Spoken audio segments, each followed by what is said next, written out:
Welcome in to another episode of the WestsLife Podcast. I am your host, Josh Barnett. Please give us a follow at WestsLife Pod on Instagram and Twitter. Sorry, the music was a little bit too loud, but you can tell it's the off season. On our Instagram and Twitter, you will find our Linktree links, which will direct you to everything we do, including all the pipes of the podcast itself, our YouTube channel. Shouts to, well, so many people tuning in late on a Wednesday night in the off season. We can see you all rolling in already, so we appreciate you all, and we really want to get the YouTube subscribers up. So even if you prefer to listen to us on the audio version, please just, create an account, create 2 accounts, and subscribe to us with them all. So head to WestsLife Pod on YouTube, please. Try and get the numbers up on there. And looking into next year, we'll try and do some more fun sort of stuff. Yeah, as we dedicate more time to the show and get better and learn, and which will be year 19, 21, 2, 3, 4 will be. Let me do the maths here. 19, 20, 21, 22. 23. It'll be a 6th year of me doing the podcast, and I think the 4th for the boys, maybe 3rd. But But anyway, thanks everyone tuning in on another week. I mean, it's the off season and the players are on holidays. I know my guy Sean Blaw's literally riding Splash Mountain, or whatever it's called, at Disney World and living it up over in Florida. Meanwhile, the West Tigers, the past week, the news keeps rolling in, and luckily this week the biggest news stories kind of happened today. Thankfully, they seem to always happen the day after we do the show, but thankfully they've given us some good content tonight. So let's start with Mr. Thompson. How are you on this Wednesday evening? Yeah, g'day, Josh. Just been trying to stay cool in this massive heat wave we've had this last week. But yeah, you're not wrong. There's never a dull day, never a quiet day as a West Tigers fan. Absolutely not. And coming in from the Red Room, Mr. Bashara. I think a lot of people, when the news, one aspect of the news broke this afternoon, I think a lot of people were ready to hear what you thought of that, Rob, and I know you're pretty active on Twitter, but how are you feeling this evening? I know when we're chatting on our group chat that you were pretty fired up, but how are you feeling at this point? Boys. G'day everyone. I don't know how to say how I felt. I was visiting my mum, sitting in the comfort of a nice air-conditioned lounge room, and I absolutely blew a gasket when I got that news about 5 o'clock this afternoon. I just, Mum tried to calm me down. I was just in a different world. She'd be talking to me. I was just zoned out. I was just like, how can this happen again? We're obviously going to get into it. I've calmed down a bit now, but it's just absolutely ridiculous. And I'm absolutely looking forward to tearing shreds out of anyone to do with the West Tigers tonight, because they are an absolute embarrassment. Yep, definitely. One aspect. So literally the day after, I think last week, we mentioned at the end of last week's episode, if you did tune in, that something big was going to drop. We knew this external review was happening. We've been told already that that was news was going to drop, but kept a tight lid on it. And of course, the next day, it all unraveled and hit the media and that sort of thing, that the West Tigers are getting an external review. So basically, an external company is going to speak to Rob. I'll let you've kind of done plenty of research and digging around and that sort of thing into what actually happens in this sort of thing. So what can you tell us about this external review that's happening on the club? Okay, so everyone should be fully aware by now that the club, or West Ashfield, I should say, or Holman Barnes Group, received a number of submissions over the last couple of months. The most prevalent one was the one organised by the other podcast, West Tigers podcast, that got 2,100 signatures. So they actually made a point of noting that in the media specifically because they had 2,100 signatures. We also lodged a letter on our behalf indicating that we'd like a member appointed, a member voted board member. Okay, so at least we've got a little bit of a say as fans, which was submitted to the board. They kindly replied. They said they take everything on board, but basically everything was going to be conducted in an internal review. So the internal review, they actually got, the two men, Gary and Tony, actually got commissioned with the papers on Monday. To my absolute shock and surprise, I got a phone call from Gary, one of the guys running the review on Monday. And he said, I'd like to come and speak to you. And I said, yeah, sure. When do you want to meet? And he said, well, when are you free? And I said, mate, I'll make time whenever you want. So we met yesterday. He actually came to my place. We spoke for about 2.5 hours. As you'd all be aware, I'm not allowed to go into detail of the specifics of what was said, but you can imagine what it was about. He basically had a specific questionnaire.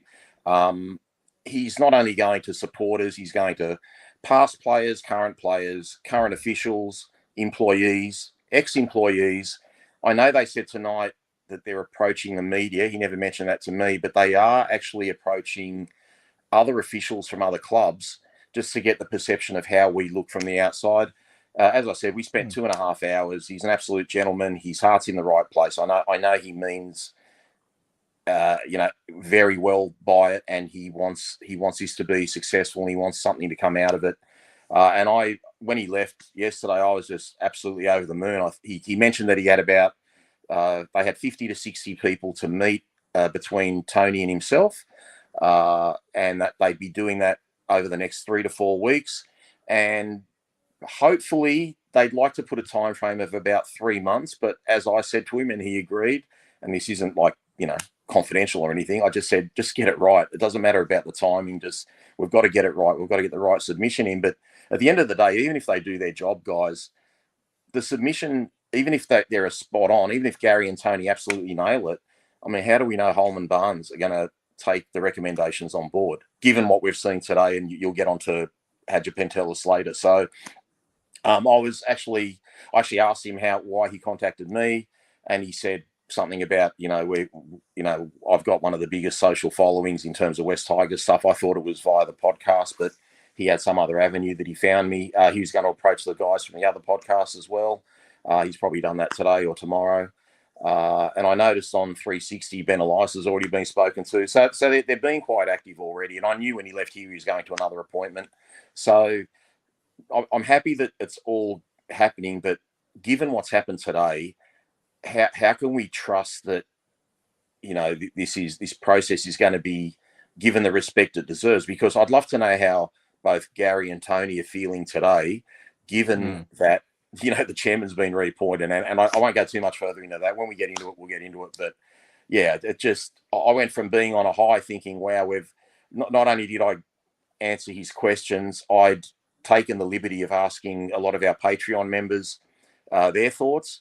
And as I told them, I literally read every word of every submission that they had, and he was making copious notes, and every time there was a really good point, he'd write it down. But obviously there were a lot of common themes, but there were also some really good points that everyone contributed. Aaron was one of those guys as well. So, at least he didn't just get my opinion. He got a little bit of a sample size of what we all had to say, and I just felt really encouraged by the whole process. And I thought, wow, if they're going to go through this detail with all these other people they're speaking to, then this is a really good thing. And then the air went out of the balloon for me between 4:30 and 5 o'clock today, and it has nothing to do with that review, but it's just like, how do you reappoint someone when a review's being conducted? It's just absolutely ridiculous.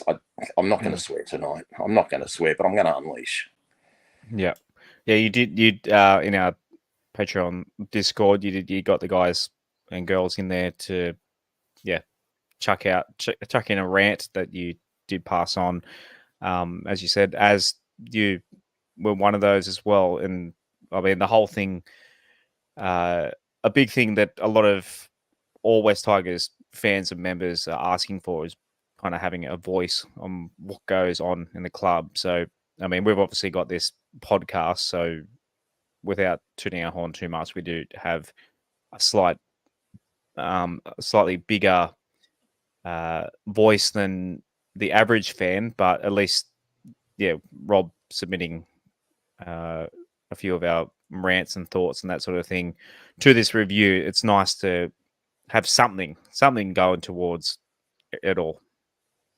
Yeah, for sure. I personally am really grateful to Rob for stepping up and being that voice for this review that we all want and we all need, and for giving us the opportunity in the Discord to voice our opinions as well. Like Rob said, there were a lot of repeated messages, but like I've said to you guys privately, I feel like the ones that are repeated the most are the ones that have the most of, I guess, an impact on the supporter base and everyone involved in the club. Like, one of the things that we said was like the conflict of interest regarding him being the CEO of our major sponsor that also sponsors 2 other clubs as well, I believe.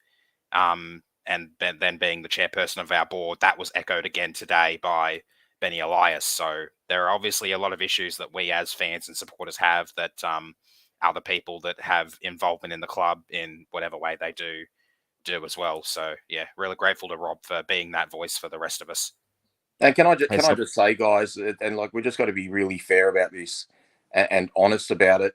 I never signed the petition for the for the protest, because I've signed so many petitions since probably 18 months after Pascoe was employed as CEO, and nothing's ever come of them. So I've literally signed 6 or 7 of them, remove Pascoe, get 10,000 signatures, et cetera. It's never worked. So I actually just want to give credit to the guys from the other podcasts for believing in something that might work. Look, whether it actually works or not, we don't know. I mean, after what's happened today, I'm a little bit skeptical. But what I do know is, I don't know Tony, but I know Gary Barnier.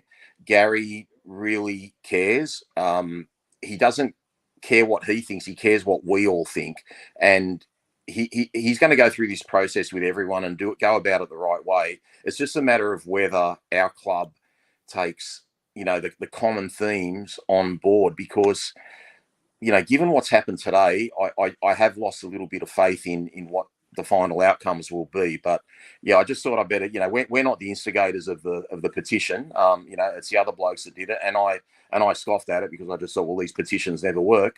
And and given that they organise it, and I was basically the first call off from Gary, I was kind of flattered with that. So yeah, full credit to them, and I just hope we get somewhere with it, because we've had our differences. I've had differences with one of those guys on the podcast, and at the end of the day, I think those differences are brought about by the frustrations we have, both of us, about the club and how things should change and how things should be different. And they kind of towed the party line a lot of the times, and they've changed their tune the last 6 months to what we've been for about 2.5 years. So, good on them. And I just hope, that the rest of the people that get interviewed do share our sentiments, and that way the club will get an absolutely strong message about all the protagonists within the club that we think are doing the wrong thing, and it's just not about their actions. It's about how we're perceived as a club. It's about our culture. It's about, the little things, like the mistakes we saw on social media last night with the women's awards, which, Aaron will probably get into as well. There's just, it just starts from the top, and we've got to set a standard from the top that runs right down through the club. And it's got to be a standard of excellence, not mediocrity. So, anyway, well done to them. And I, again, if, Gary's probably not listening, but I thank him for, making the whole process very easy for me. One outlet that does make the processes easy. Yeah, that was good. That was a nice segue set up there, Rob. Thanks for that. So Mobile Corp, they support local businesses by managing their IT, their networks, and their mobile devices. If you are a local business owner looking for a partner who will take away the hassle of dealing with IT issues, make sure you have cybersecurity in place, handle all your mobile device needs, then Mobile Corp can help. Mobile Corp is a family-run business and long-time supporter of the West Tigers. Reach out to our mate Stephen and the team at Mobile Corp, or check out mobilecorp.com.au. That's mobilecorp.com.au Have to speak to Stephen. I bet he's pissed off about the news this afternoon as well. No doubt. We'll go through. Man, there's, like I said, there's so much happened. The last 7 days since we were last on air, so much has happened. So literally tonight is a whole news show. I know we were talking about Jersey. We're going to do a fun Jersey. Az and I were going to make our list of our favorite jerseys to talk about, but we'll save that for, I don't know. Maybe we'll get a week of no news in the West Tigers, and we will do a fun episode. But it's just literally so much. Like, I can't believe how much has happened in the past week. The silly season, as they call it. So one of those is Alex Twal may have played his last game for the West Tigers. He's been linked to the Bulldogs in a possible player swap. I think I saw as well, maybe the UK Super League or something. But Rob, do you have any word or what are you hearing on this one? I've read two different things. I've read not so much a player swap from Canterbury. I believe Canterbury were interested in Alex Twal, but Manly are interested in doing a player swap with the West Tigers, and it's believed to be Sean Kepi. So whether that's true or not, that's the story going around.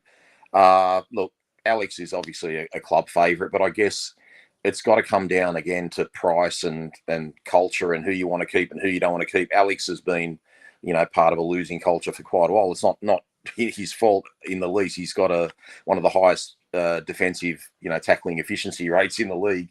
But at the end of the day, how much do you pay for someone that isn't a starter?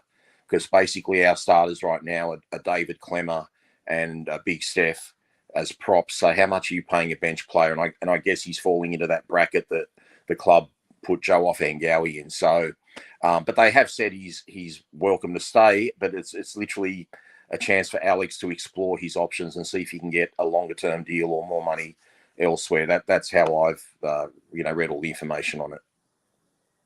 As you and I, there were many good moments this year, but you and I high-fiving after Twali's first NRL try this year to be a sentimental. Yeah, like Rob said, he's one of the club favourites. So to see Twali go would be a sad thing. Yeah, he became a bit of a cult hero in his own right, I reckon, and a lot of the supporter base got behind him. He's made, in my opinion, drastic improvements to his game over the last few seasons, particularly in the attacking side. Everyone would probably agree that he didn't really have much of an offload game or anything like that, and really the only thing that he brought to the team in his early time in the club was basically being a wall in defence. But I feel like he's come a long way, especially in these last two seasons. It's ironic, though. We've seen probably his biggest improvements in the seasons that we got the wooden spoons. So I'd be extremely disappointed to see him go, but I get that it's probably like a money thing. It's even more disappointing considering literally last week I said that he was probably my pick for I did pick him as my most improved forward for the year. So I'd be disappointed to see him go, but if he can get a starting gig somewhere else, he deserves that. The Lebanese love god, as we used to like to call him. I thought it was Rob Bashara. Anyway, speaking of another Lebanese legend, Michael Cheika, the club is possibly looking at him for the head of football job. Also Mark O'Neill, although I think Buckets, he did knock it back. Is that been confirmed that he knocked it back, or? I don't believe so, Josh. I think he's just biding his time or making a decision later on. I don't think he's said no or yes or no yet. What are your thoughts on the Michael Cheika going after a predominantly? He did work with the Roosters, so I mean, if you've worked with the Roosters, then you've seen what a well-run club has looked like. So, I mean, a lot of people saying, "Why would you go after a rugby union person?" But they could also be an advantage too, because there's plenty of talent in rugby. Look at Warbrick and Angus Crichton. Like, there's plenty of rah-rah guys who could convert into rugby league. The Storm did that, not the West Tigers. Have we ever converted a rugby union player? I can't even trying to think off the top of my head. As the we- West Tigers, we've lost we've players got one to now Union. in Tristan Riley. Yeah, we had Lottie Takiri come back. But he was the league. Yeah. It doesn't really count. But what are your thoughts on Michael Cheika, Rob? Look, as you said, and it's only a minor reservation. The only reservation is his forte is rugby union. Okay, so like that's his. I know he's coached rugby league as well prior to coaching the Lebanese team. I got a lot of feedback last year on his time with the Lebanese World Cup team, and it was absolutely glowing and positive, and the way he spoke to people and the way he inspired them. And if anyone who watched 360 today, they kind of said the same stuff. He's got a presence when he comes into the room. I know I've actually got a cousin who's worked with him while she was working in rugby union, and she says like he's just one of the great men. So I don't know if that actual role suits him, but what this club needs and what this club doesn't do enough of is get good people in the organisation, even if they're not 100% qualified. So apparently he's waiting till after this World Cup rugby union stuff ends before they talk a bit further. But it sounds like everyone loves him. But yeah, he'd probably have a little bit more of a mentoring role, not only with the players, but with Benji. And yeah, there's a real calmness and strength about the way he goes about things. And obviously, he's coached our national side, but he kind of got embroiled in stuff, in the controversies of, Israel Folau and stuff like that, which kind of didn't really help with the success of the national rugby team. But look, any good person that can come to our organisation that can contribute and make us a better club is welcome. But like I say, my minor reservation is rugby union background, and this is like a director of football role. So it'd be interesting to see how that all pans out. As do you reckon, does that put you off a little bit, the rugby union factor? I can't really say it does or doesn't. Honestly, I don't really know too much about Michael Cheika to really have an opinion. So like my thought on it, on the topic as a whole at this point, is basically if someone's going to be good for the job, then we can't possibly get much worse than what we've got now. So if he's qualified, I don't know, like if the difference between rugby union and league is extremely high, I guess, or large in like running a club or whatever the role would be. But if he has experience and is qualified, then I think potentially might be worth giving a shot. Yep. All good points there. So Molly, he had a weird story out the other day talking about the West Tigers apparently have met to, I believe it was the West Tigers board, were coming up with ideas on how to improve the club and everything next year. And he's listed a few things that apparently came up. So apparently the gear steward next year will travel to away games half a day early to set everything up for the players. Players will no longer be required to carry their bags on away trips, and the players will be allowed to have beer after games in the sheds. So, as I don't know, this seems like satire. This article, it seems like something the Batuta Advocate or something would write, but I am surprised that the players do carry. And people are like, oh, they can't carry their own bags. I mean, you want them to conserve energy, and they're elite athletes and that sort of thing. But it's a weird one. I'm honestly not reading too much into this. Everyone knows that Molly has always been good mates with Tim Sheens. I honestly just think this is an article designed to take it might even be a joke article designed to just make a mockery of the club even more than they already have been. Yeah, I mean, if it's true, then I mean the club's got to find something different. But I don't know. I'd potentially start with getting rid of the board and the person running it. But that's just my thoughts on the topic there. Yeah, it's I wonder if they're gonna So what are they gonna do? Are they gonna hire extra staff to carry bags? Like what are they gonna do there? They're gonna I volunteer to be a bag carrier. I shotgun Sean Blaw's bag. Don't touch it. That's mine. Don't worry, Rob, I'll take care of Jahream's then. Rob, any thoughts on this? Oh, look, I think it's a little bit of a piss take, but look, anything that can, help the preparation of the players and make us at least seem like a more professional club, I'm all for. I'm not buying into your argument, Josh, that it's going to make them less tired. They bloody run out and do half an hour of sprints and tackling and whatever before the game. So I don't think carrying a bag from the car to the dressing room or from the bus to the dressing room is going to make a difference. But through the airport and stuff. Yeah, okay. I don't know. Anyway, like I say, these are the minor things, but it's actually, if it's true, it's actually good that the club is trying to get some of these little minor things right, because there is no attention to detail at our club. So, let me rephrase that. It seems like there's no attention to detail at our club. So if they're putting a little bit more focus and emphasis on getting it right for match day for away games, I'm all for it. Even for home games, obviously too.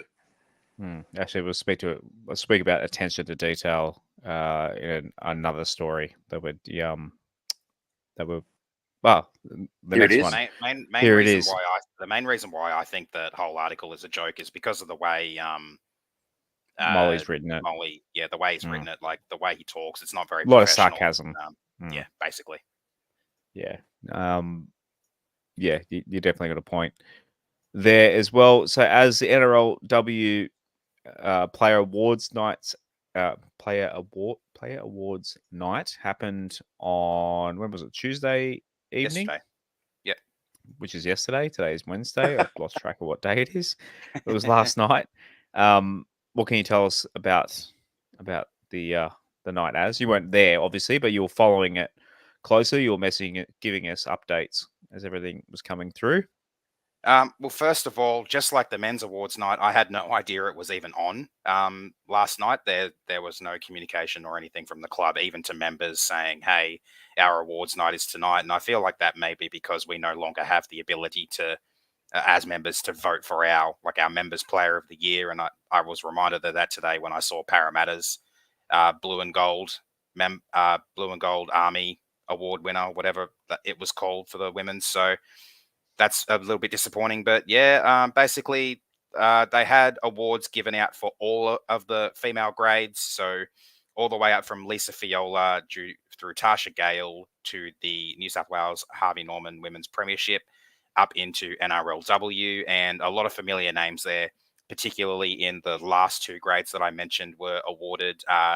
Young Jay Patu, who debuted, I believe, in round 8 against the Broncos, won Tasha Gale Cup Player of the Year, so that's awesome for her. Christian Pio, one of our starting front rowers this year, won the New South Wales Comp Player of the Year, and Ebony Pryor, the Pocket Rocket, got the Players Player for that competition. Eliza Cialata was the NRLW Rookie of the Year, one of the few players who played all 9 games for us this season, so I think that's an incredible achievement considering we were battered by injuries for the whole season. And Sarah Togatuki, despite being suspended for a round and then missing the final round, took out both the Player of the Year and the Players Player. And she spoke today to Chris, I believe it was, in a short chat after the awards night last night. She's more proud to be the Players Player because, in her words, that means the players she played alongside want her in their team. So I think that's a glowing endorsement from the women, and congratulations to all the award winners, particularly Sarah and Eliza, for their awards in our inaugural NRLW team. Yeah, here. I mentioned attention to details. I don't want to harp on it for too long, but if anyone was following us on Twitter last night, I retweeted a pretty funny, as you actually brought my attention to it, the tweet for Women of the Year, and they wrote that her. Do you remember what it said? As without me having to bring it up, it was basically it went unnoticed. Yeah, it went unnoticed. Her contribution to the club won't. Well, hang on, no. It went unnoticed. Went unnoticed. Yeah, went unnoticed. Where obviously they meant to write, it did not go unnoticed. Correct. Was obviously what they were trying to say, which they fixed up later on. But it's the good old edit feature for verified accounts on Twitter now. Yeah, I have that. Luckily, paid for that this year for the WestsLife account I'll as have well. to It is do that. actually very handy. You get half an hour to fix your fuck ups, which with me happens a lot. Which why don't want to preach too hard, but the West Tigers social media, we've talked about it this year. As someone who is a bit of a grammar Nazi sort of thing, but it's kind of the industry I've worked in. It's been drilled into me and that sort of thing to get the way you write things correctly. And I know it's people might say it's only Twitter or whatever, but for a professional organization like the West Tigers is, all jokes aside, it's a professional rugby league side. The spelling and grammar on the social media and also the captions and stuff. I know the team's been rubbish this year, but just also uninspiring sort of captions on the Instagram and that sort of thing. But the basic spelling errors and grammatical errors on our socials this year. When I say our, I mean the West Tigers socials, not our. I mean, well, we're West Tigers. Yeah, our as in our team's socials, but we don't run them. I don't know, just like the lack of commas. I mean, is there no comma on the keyboard that they're typing on? Because I know, shouts to Ben, one of our Patreon members, we kind of have a laugh, a running joke that there was a tweet that said Sunday Bo will return, but there was no comma. So Ben and I always refer to Bo now as Sunday Bo. She's Sunday Bo because it should have been Sunday, comma, Bo will return. And I know it sounds like very nerdy sort of shit, but again, it's a professional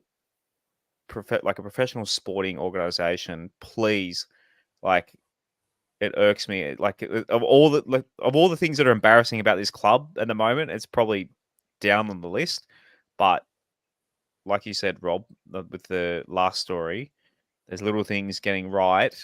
Like, this is another thing that, I mean, I haven't checked the other. Josh. They're all 1%. Yeah, just the and simple commas and yeah, that sort of thing. And it makes you look professional. Like, it looks like a professional organisation. Even if you get belted 50-0, if it's all put, on the screen properly. But look, in their defence too, I mean, I see Fox Sports News and Channel 9 News spelling errors and wrong score lines and wrong but they're teams. typos. So it happens everywhere. Yeah, I know, but I'm just saying it happens everywhere. It's far too frequent. And I'm like you. I'm a spelling and grammar Nazi, but I think half the population don't care about that stuff. So they don't. Yeah. But plenty, like, it's just it makes it easier to read, doesn't it? It makes it easier to read. It does properly. And people, like, I am one of those annoying, grammar Nazis, as you said, Rob, and people like, oh, it doesn't really matter. Like, I guess not on your personal account. It doesn't really, when you get your theirs and theirs wrongs and your wheres and your wers and all that sort of shit. But it does give the perception. I don't know. In my mind, it gives me the perception that, like, there's a lack of professionalism and education there. So, I mean, it's literally your job to run the social media, whoever that is. I don't know specifically who was doing it last night, but please, like, use the comma button. Like, I tell you what, though, Josh. I tell you what, though, no one's immune to it. I remember watching Monday night NFL last week, so on Tuesday. Patrick Mahomes live tweeted during that game about the Aaron Rodgers injury when he went down, and he missed a comma in saying hate that man, and he got absolutely reamed in his comments about it, that he had to add a comma in an edit, and then thanked reported that he's grateful that there's an edit button. Yeah, I mean, the big saying, the one I like with that sort of thing, is "Let's eat grandpa" instead of "Let's eat, comma, grandpa." Like, commas can save lives. So punctuation is important. Yeah. Right, back to the NRLW girls. So obviously, this season wrapped up last Thursday night as you headed out to Leichhardt Oval to watch the girls. They finished the season in 8th spot. What are we? 8 points out of the 8. But man, so many. What was there? 5 games where we lost because of a try in the last 5 minutes. Like it's not like the girls. A lot of injuries. But they fought hard and built on something for next year. Yeah, that's exactly what I said on Twitter that night.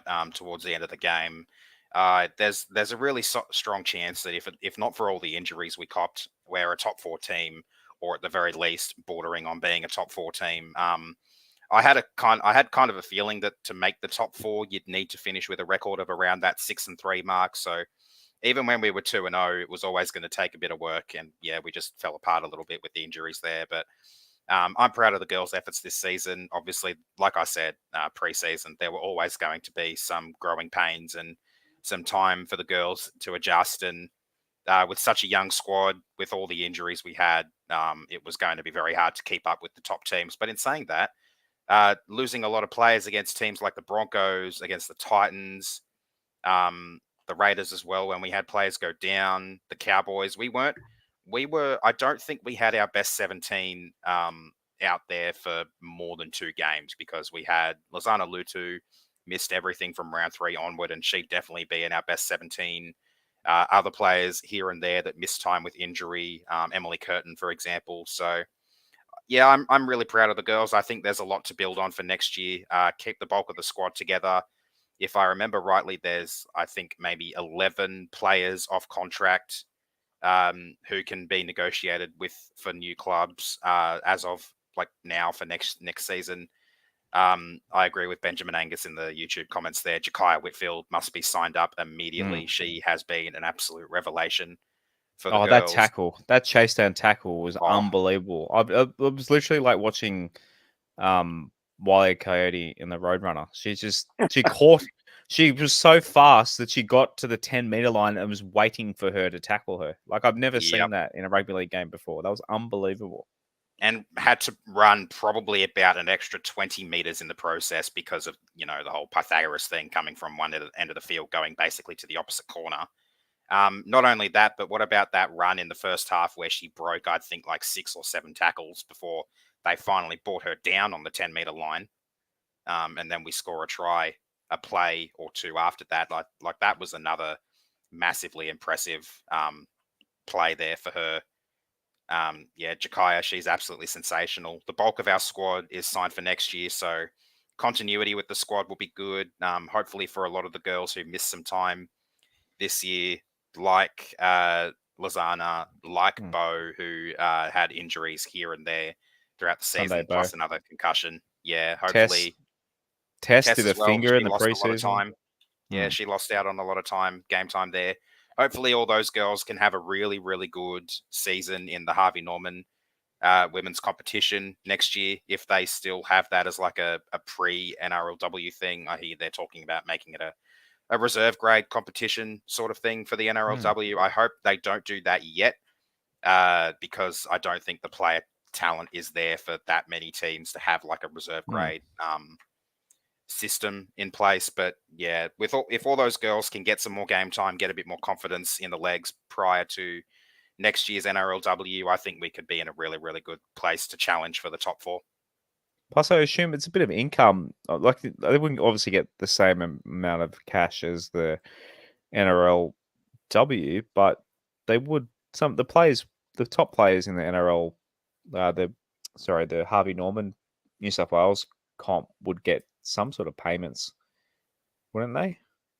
Oh, yeah, they'd have to. I don't know what the salary cap would be for that. I know the NRL salary cap is gradually NRLW salary cap is increasing gradually over the next few seasons. That was a part of the early terms of the CBA that had to be ironed out before the NRLW contracting period started, because there was a delay there with the draw not being released, players not being able to negotiate with teams because they really wanted to be able to do multi-year deals, and like all of that became a part of it. So really, really good to see that eventually they eventually were able to do that and get that sorted, and the fact that the salary cap is slowly increasing, which will help players, particularly your marquee players, your your top signings be able to hopefully not have to work multiple jobs to be able to support themselves while they play footy semi-pro. I'd like it to get to a point where a longer season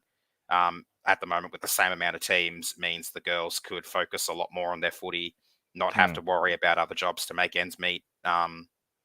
And yeah, I'd like to see the girls be able to go basically full time or a lot closer to it than basically the semi-pro they're at now. Here. Anything to add, Rob, on the NRLW season? I thought it was a great first season. I don't think our position on the ladder was indicative of what a good squad we've got and how well we played.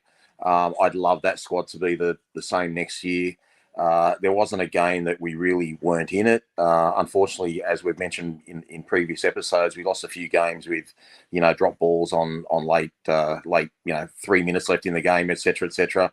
And like I said, there wasn't the one game I thought we would absolutely get smashed was last week because we had so many players missing, and yet we were up to our ears in the game and were leading at halftime. So they always gave it their all. And, it's nice to have a team that when they play a game, they've actually got a chance of winning. And I couldn't say that about all the men's games this year. So well done to them. I know they're going to be bigger and better next year. So they made us proud, and I'm proud to be a member of our NRLW team.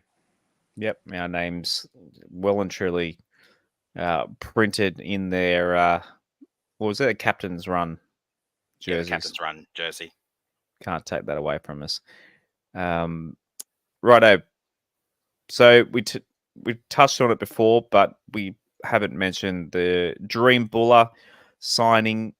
So we'll finish off with the two big news stories of today. We'll start with the good one of Jahream Bula signing for extending until 2027. So yeah, great news. Every West Tigers fan would have been fist pumping at this news had it not come literally at the same time as the other news, which we'll get to as well. But I know Hooper was reporting it's roughly $700K per season ish. So I know a lot of people hammered me for me saying I reckon he'll be worth $1 million by the end of next season, but doesn't matter now, Rob, because we've locked him in for $700K a season, and I reckon he's going to be worth every single dollar on that contract. I hope so, and I think so. Can't say I was fist pumping, Josh, because I'd got the other news first. So to be perfectly honest, I was actually still, it meant nothing to me. I mean, now that everything's sort of settled and I've calmed down a little bit, it's actually wonderful news. But look, we need it. We need to build our club around, especially guys in our spine that are going to be there for a long time. He's only a kid. So if we look after him, hopefully he'll be a one-club player and a successful one-club player. So it is great news. But, yeah, I can't say I was, doing backflips when I heard about it today. Yeah, I felt like I had a free Frogut and then found out it had potassium benzoate in it as. Yeah, I saw the other news first as well, and then this one came through as a member email, and I saw it literally while I was typing a message to you guys privately, and I was like, well, okay, then this is good. And then, like I said on Twitter, I'd really like to be able to have a better reaction to that news, because we were all saying it last week and in previous weeks that this kid really has a bright future, and we need to lock him down at the club ASAP. And yeah, I'm just really disappointed that the news came out when it did, because I really wanted to be more excited. But the other news we got today makes me feel like I've been slapped in the face. Yeah, so obviously that news, Lee Hagipantelis been unanimous, that's a hard word to say, 100% full support of the board for another 3 years, despite this whole external review happening. It's really came out of the blue. And then NRL 360 they were talking about tonight, Rob, that the club wine and dine the media to kind of I guess would be to celebrate the news or what? Yeah, righto. Unleash. I don't what are your know how thoughts, they Bunnies? think, Josh. I don't know how they think, and I'm glad I don't think like those idiots that are the board, that are the CEO, that are the chairman. The fact that I know business has to continue, and I don't know what the situation was in terms of was he up for re-election or whatever the case may be. Given the fact that there's an independent external review, even if you had to appoint someone as chairman or renew someone's position, it must be an interim appointment. That how can you sign someone for 3 years when you're one of the main people and you're the main problem that we are looking at? Let's face it, we've all bashed Justin Pascoe for God knows how long. I actually think Lee Hagipantelis is a bigger problem. He's a sponsor and the chairman. He's led us to 2 back-to-back wooden spoons. Imagine, Josh, imagine your job getting reviewed and you got a promotion before the review was finished. I mean, this is effectively that. This is just beyond stupid. It's a desperate measure by them to try and shore their positions within the club before the review comes back. But it's taken for me, and like I said, I sat down with Gary Barnier yesterday. It's taken all the integrity out of the process of the review. Now I have severe reservations. Even if Gary and Tony do their job perfectly and come back with the perfect recommendations, how do I trust the Holman Barnes group to make the correct decision? You've got to remember 4 of the members of the West Tigers board are on the West Ashfield board or Holman Barnes group. So why wasn't there a directive from Holman Barnes to say, hey, we're not making any major decisions until this review is complete? So this was not only a shock, it deflated, like personally, it deflated me. Absolutely took the air out of me. I'm just gobsmacked. And I've realised now that the problems aren't just West Tigers. Unfortunately, they relate back to our owners as well. And everyone's got to lift their game, because what is the point of having a review if the guys that are being thoroughly examined, and look, Benny Elias said tonight he got interviewed today or yesterday. I got interviewed yesterday. You can only imagine what I said, and Benny Elias said what he said. And if that's the common theme through a lot of the people they speak to, how do you reappoint someone for 3 years?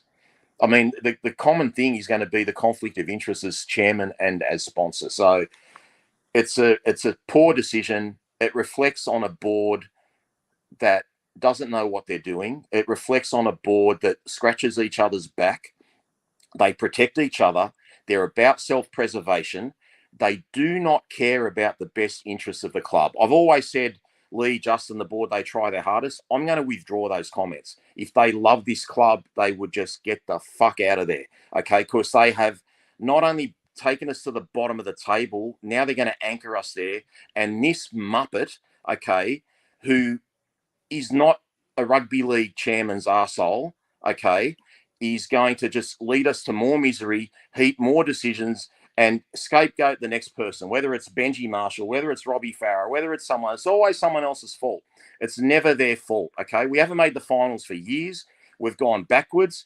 He lies to us or gives us mistruths, you know, as everyone's beat the death taxes and whatever to death.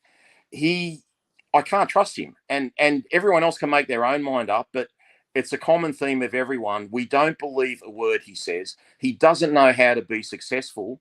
And the fact that he came out tonight and said, I'm humbled, it's like being in year 6 when, you know, there's 30 people in the class and you're the 25th smartest bloke, and the 26th to 30th blokes have voted you as ducks of the class. Like, there are just people there that are so fucking stupid, and the really fucking stupid people have voted the bigger, more dumber person as, you know, we've endorsed him to keep going. West Tigers board need to understand one thing. They need to look in the mirror. I can't sugarcoat this. They are shit. They have done a poor job, and it reflects with everything that goes on in the club, and ultimately reflects on the field. Every decision, whether it's who they appoint as coaches, who they appoint as managers, you just have to look at the revolving door of staff members, who they hire without experience, how they handle the media.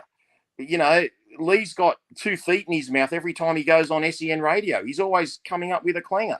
He's an embarrassment to our club, and I actually don't even class him as a supporter anymore. I think Lee, Justin, and that whole board are a cancer on our club, and I mean a terminal cancer, the most awful cancer you can imagine. And that is what these guys are. I absolutely despise them.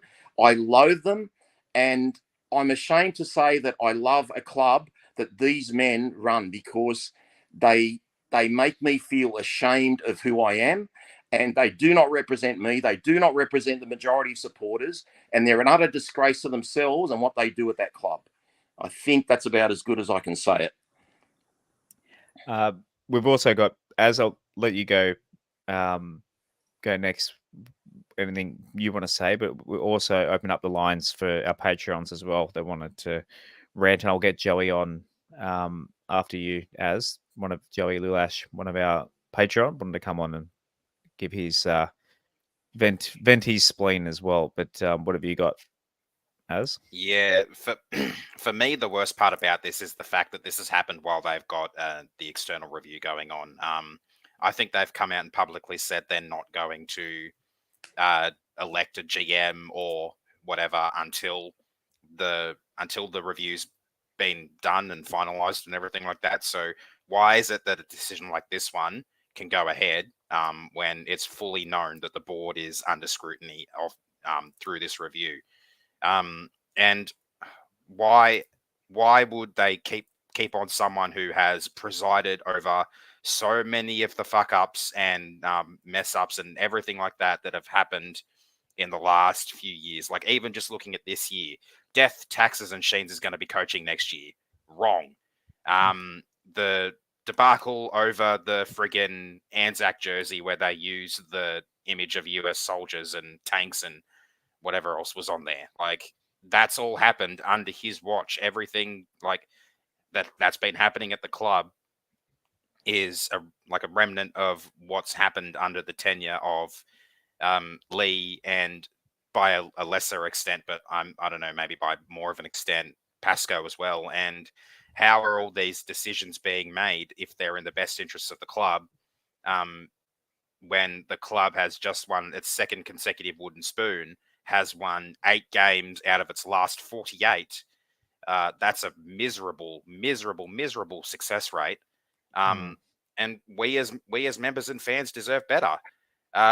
When I first became a member as well, I touched on this earlier, but when I first became a member as well, we had the ability to vote for a player, like a members player of the year, at our awards night. And I don't remember when they took that ability away from us, but it's definitely been in the time that he has been in charge of the club. I don't remember the exact time frame of when Lee took over, or Lee or Pascoe for that matter, but I became a member in 2016, and I do remember having that ability in 2016 and maybe in 2017 as well. Because I spent a little bit of time today, I know this is a little off topic, but I spent a little time today thinking about who would I have voted for a members player of the year in both men's and women's comps. And I came to the decision I probably would have voted Appy for the men's, and I probably would have voted Ebony for the women's, because I honestly think she's going to be one of those players who has a bit of a cult following to her own benefit. So yeah, I just can't believe that these decisions are being made in the best interests of the club by a board that has absolutely no footy knowledge. Maybe 1 or 2 brain cells of footy knowledge amongst all of them, because I think there's one person who has played footy or something like that on the board, but I don't know the details of that. Everyone needs to remember, Aaron, that the whole club is under review. So it's not just the chairman, the CEO, the rest of the board, every employee, the whole club, how it's perceived. Everyone is being examined. There should be no major decisions or major appointments done prior to these recommendations going back. All they've done is make, this external review, or independent review, I should say, just laughable. You've literally, so let's look at it from the outside in. You've got Holman Barnes Group as owners of the West Tigers saying, we're going to do an independent review. We've got Holman Barnes Group, and we've got 4 members on the West Tigers board as well, and they've voted the chairman in while the independent review is going on. it's if it doesn't make you laugh, it makes you cry. And I get back to the root of all this, guys. We haven't made the finals for 12 years. We didn't come 9th this year or 10th. We came 17th, and we came 16th last year. We're nowhere near success. How dare a board appoint a chairman when we have come last and he's failed miserably? He might be a successful man in terms of running a legal practice, but he cannot be a successful chairman of rugby league club. And I say that because he's got no runs on the board in 4 years. And Pasco's got no runs on the board in about 8 years. And a lot of those board members have been there longer than both of those people put together. They're absolutely dead wood. And as I said earlier, they're malignant cancer on this club. We need go-getters. We need passionate people there. We need people with vision, okay, and long-sighted vision, not short-sighted vision, not vision about self-preservation, because this appointment today is about self-preservation. You appoint me as chairman, and I promise I'll make sure your position's there when this all comes in. So what Holman Barnes Group will need to do, recommendations or not, fuck the lot of them off, okay? Get the hell out of there. Go to the Roosters. Turn them into a bottom wooden spoon club. Just leave the Tigers alone. Let us try and grow and be successful. Are you going to get Joey on, Josh? So I was waiting for you guys to. I was waiting for you guys to take a breath. Joey, how are you guys? How are you tonight, buddy? Yeah, not bad. Yourself? Yeah, pretty. Yeah. I can tell Rob's having a good night. What did you want to say, Joey? Welcome to the show. Your second appearance on the show, I believe. Yeah. I was a bit skeptical when Rob invited me on here, just because I didn't want to just come on here and drop a bunch of F and C bombs, but no C bombs, mate. No C bombs. No C bombs. No, I'll be on my best behavior. But I'll be honest. Like this year after the Cowboys game, I kind of emotionally checked out. Like I didn't really care about the season or like the Tigers in general anymore. And then, like, even when we beat the Dolphins, like, to me, it was like, in the context of our season, like, it meant nothing. Like, I didn't really celebrate it, or it was just like, whatever.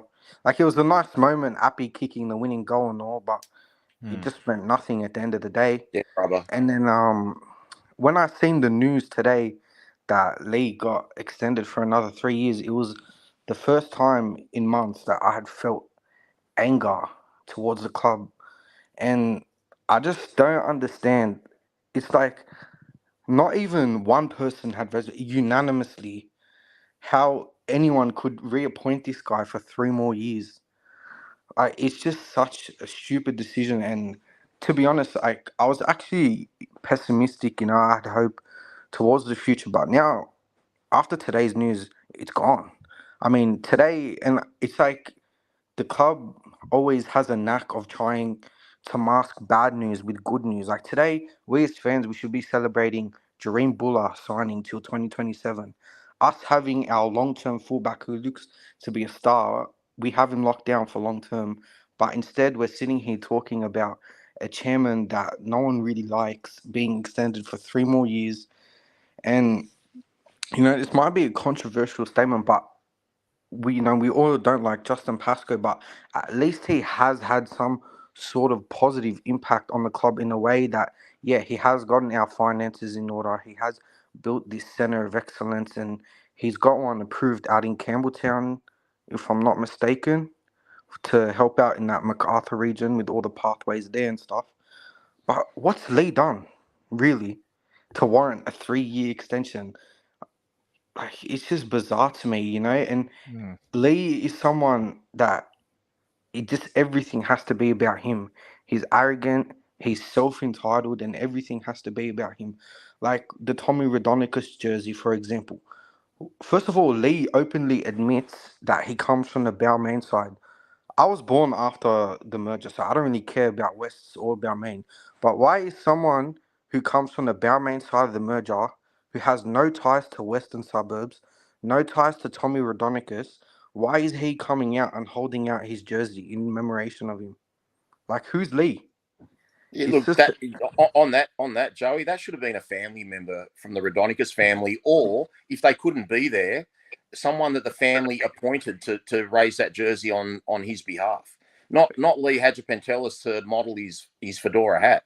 And the reason I don't like Lee, it's not about Lee. I don't like Lee because he's shit as a chairman of the West Tigers, and he brings pain to my life. That's what he does. And he doesn't back up anything. Whatever he says, he doesn't follow it through. Whether it's legal action against the NRL, whether it's legal action against me, I never apologize.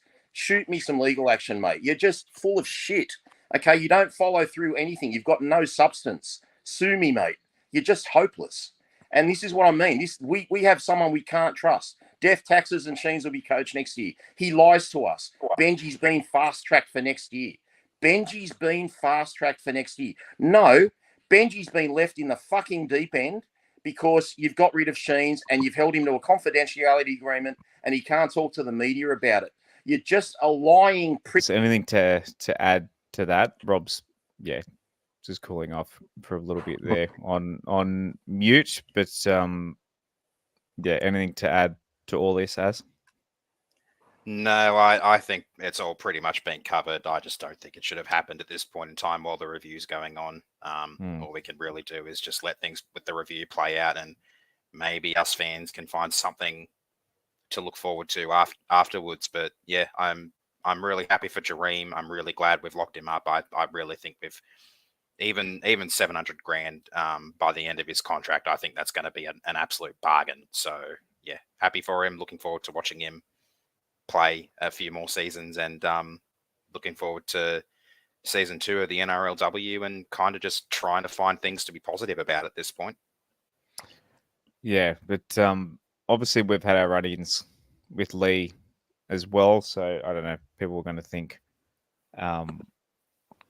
But yeah, this whole ordeal, it's just, I know Rob's obviously fired up about it, but it's just, as Joey said, like we just become numb to it all in the moment, and it's just become comical and laughable, and like just how are we supposed to have any sort of hope that things will improve when the guy who's overseen 2 back-to-back wooden spoons has just been appointed for 3 more years? And it's not even the whole death, taxes, and Tim Sheens thing. I swear to God, last week he literally went on SEN radio and said David Ferner will be a part of the coaching staff next year, and he was let go the next day. Like, literally the next day. Like, why does this guy come out and say these things? And as a chairman, how are you not aware that a member of your coaching staff might be let go? Yeah, it's we'll see how all this external review plays out. Our next episode will be next Wednesday at 9:30. What we'll have to talk about, I'm not even going to speculate, because a week ago we had no idea. And no more early crows about. Maybe it'll be Pasco extending till 26. Wouldn't surprise you. We laugh, Joey, but wouldn't surprise me. But honestly, it wouldn't at this point. I think Rob's done for the night. He's he needs to cool off. He needs to cool off. But fellas, anything else before we head off and try to not lose too much sleep over this? Up the waz. Up the waz, yeah. I've got money on the Panthers to win the comp, but if it's not them, I have that with the bet R as well. Yeah, I got them on bet R as well. They're going to get broke, I reckon. The Panthers win. As anything before we head into prelim weekend? I just don't want the Panthers to three-peat. I think they should share it around a little bit. So my philosophy for the prelims at the moment is it comes down to Friday night. If the Panthers beat the Warriors, the Panthers, not the Warriors. If the Panthers beat the Storm, then I want the Broncos to win on Saturday night, because I think the Broncos have the best chance of beating the Panthers in the grand final. If the Storm beat the Panthers tomorrow or Friday night, then I want the Warriors to win because I want to support the Warriors in the grand final. But I don't think they have what it takes to beat Penrith. If Penrith are at full strength with Luai and everything back. So, yeah, I would like to see the Wars win, but if whatever will be. Hopefully, maybe next year, maybe in the not too distant future, we'll have a team to support in the finals, men's and women's. Yep, we will see. Right, everyone. Thank you for joining us on another Wednesday night podcast at WestsLife.com. If you want to have an idea, I don't know, want to come on the show like Joey did. Join us tonight. We're always an open. I was going to say open book, an open open line. Open line. There we go. That's a good word. So podcast at westlife.com. If you want to, got a rant or something that you want us to pass on, and like Rob said earlier in the show, he had a meeting with the independent review, and we're going to contact through there. So if you've got something you'd like us to pass on through that avenue as well, absolutely go for it. But Joey, you still there? You're on mute there. But I'm still here. Right, because I thought you'd join us for our sign off as we always do. And despite whatever incompetent,